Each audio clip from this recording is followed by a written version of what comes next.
অনেকে অনেক মানে ফ্যামিলি মেম্বার্স তারা কি করে হ্যাঙ্গিয়ে করে এত কিছু, কিন্তু এবার শাকিব খানকে নিয়ে তুমুল বিতর্ক।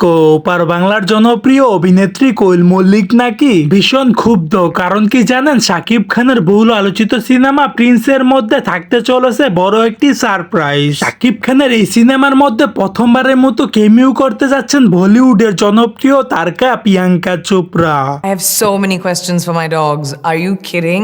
If I could speak to Diana, say for example.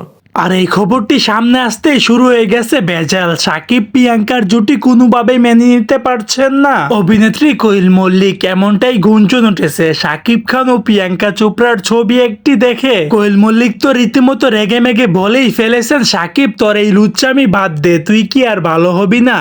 I would really ask her, Diana, what makes your life difficult? ভুলতে গেলাম, ভুলতে গিয়া তাও ভুলি না।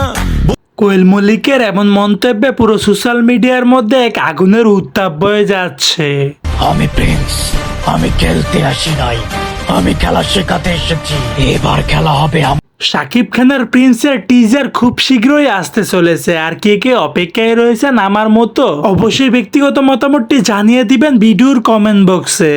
সো দর্শক, আজকের এই ভিডিওটি এই পর্যন্ত। যদি ভিডিওটি ভালো লেগে থাকে তাহলে ভিডিওতে একটা লাইক, একটা কমেন্ট আর অবশ্যই চ্যানেলটি সাবস্ক্রাইব করতে ভুলবেন না।